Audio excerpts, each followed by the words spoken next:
আজকের ভিডিওটা আমার আমাদের মায়েদেরকে নিয়ে। তো জোর করবো না কাউকে ভিডিওটা দেখার জন্য। তো যাদের ইচ্ছা আছে ভিডিওটা দেখতে পারো, ও যাদের ইচ্ছা নেই ভিডিওটা স্কিপ করতে পারো, ভিডিওটা না দেখেই চলে যেতে পারো। তো আমি একটা জিনিসই বুঝবো, যারা আজকে এই আমার ভিডিওটা দেখবে না তাদের কাছে হয়তো মায়ের কোনো একটা দাম নেই। তাদের জীবনে মা থাকাও যে কথা, না থাকাও সে কথা। তবে বর্তমানকার জেনারেশনে আমি প্রথমেই একটা কথা বলবো, যে ভালোবাসার যে দিকটা রয়েছে না, যে ভালোবাসার দিকটা, ভাই আজকে তুমি মেয়ে হও, একটা ছেলেকে ভালোবাসবা, সে ছেলেটা কিন্তু তোমাকে ঠকাবে কি ভালোবাসবে তার কোনো গ্যারান্টি নেই, সে ঠকাতেও পারে। একটা ছেলে হয়ে তুমি একটা মেয়েকে ভালোবাসবে, সেই মেয়েটা তোমাকে ঠকাতেও পারে, কোনো গ্যারান্টি নেই। কিন্তু সেই দিক দিয়ে মা কিন্তু কোনোদিন কাউকে ঠকায় না। এটা গ্যারান্টি, 100% গ্যারান্টি, যে মা তার বাচ্চাদেরকে, কোনো মা কোনোদিন ঠকায় না। তো এদিক দিয়ে যেহেতু মা আমাদেরকে ঠকায় না, সেহেতু আমাদের বাচ্চাদেরও উচিত যে আমাদের মায়েদের না ঠকানো। তো এখনকার জেনারেশনে আরেকটি বড় বিষয় হলো, তো এখন প্রত্যেকটা ছেলে মেয়ের চিন্তা, প্রত্যেকটা ছেলে মেয়েই বর্তমান যে লাভ যে ব্যাপারটা সেটাতে আকৃষ্ট।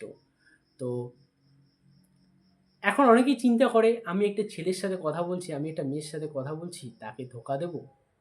আচ্ছা, তুমি যে তার থেকে বড় ধোকা তোমার বাবা মাকে দিচ্ছ, তোমার বাবা মাকে না বলে, তোমার বাবা মাকে হাজার মিথ্যা কথা বলে তুমি একটা মেয়ে ছেলের সাথে কথা বলতেছো। হুম, তাহলে তোমার বাবা মা, তোমার মাকে কি তুমি ধোকা দিচ্ছ না? তোমার মাকে তুমি কি ঠকাচ্ছ না? তুমি কি তোমার নিজেকে ঠকাচ্ছ না? সেটা কি তোমার একবার মাথায় বা তোমার বিবেকে বাঁধে না, যে আমি, তোমার মাকে বাদ দাও, তুমি তোমার নিজেকে ঠকাচ্ছ, তুমি নিজে নিজে ঠকে যাচ্ছ, তুমি নিজেই নিজের থেকেই ঠকে যাচ্ছ। তুমি শুধু তোমার মাকে না, পুরো পরিবারকে ঠকাচ্ছ, তুমি নিজের লাইফকে ঠকাচ্ছ, তোমার জীবনকে ঠকাচ্ছ তুমি। সেইটুকু কি চিন্তাধারা না তোমার নিজের নেই? আজকে মা, মা এমন একটা মানুষ যে সে নিজে যদি ছেঁড়া কাপড় পরেও থাকে, তাও চেষ্টা করে তার বাচ্চা ছেলেমেয়েরা যেন ভালো পোশাক পরে। মায়ের পেটে খিদে থাকলেও সে চেষ্টা করে তার বাচ্চাটা যেন দুমুঠো খেতে পায়।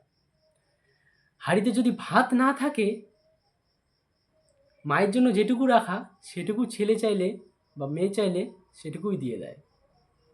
আজকে এত কিছু করছে আমাদের জন্য মা। তো আমরা কিন্তু কিছুই করছি না। হ্যাঁ, তবে সব ছেলেরা এক না, সব ছেলেমেয়েরা এক না, আমি সবাইকে এই কথাটা বলছি না। সবাই কিন্তু এক না, হয়তো আমি খারাপ কিন্তু আমার মতো অন্য ছেলে ভালো আছে। হয়তো একটা মেয়ে খারাপ কিন্তু তার মতো অন্য আরেকটা মেয়ে ভালো আছে। সবাইকে দোষ দিলে চলবে না, আমি সবাইকে দোষ দিচ্ছি না। তবে যারা আমার মতো, আমি নিজে স্বীকার করছি আমি আমার মাকে ঠকাই, যারা আমার মতো ঠকাও, তো আমার মতো ভুল কেউ কোনোদিন কারো মার সাথে করো না। তো হ্যাঁ, এটাও ঠিক, মানুষ মাত্রই কিন্তু ভুল হয়, ভুল হতে পারে, মানুষের ভুল হতে পারে, কিন্তু সেই ভুলটা শোধরানোর টাইম আছে। তুমি যদি ভুলটা জানার পরেও তুমি যদি নিজের থেকে না শুধরাও, কিচ্ছু করার নেই ভাই।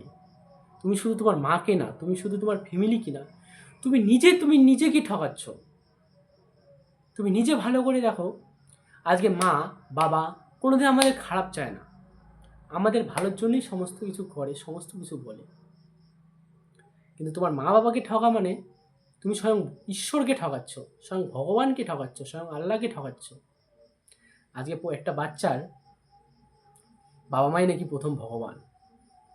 তো সেটাই, একটা ছেলে মেয়ে যখন তার বাবা মাকে ঠকায়, সে তার বাবা মাকে শুধু ঠকায় না, সবাইকে ঠকায়, এমনকি সে নিজেও নিজেকে ঠকায়।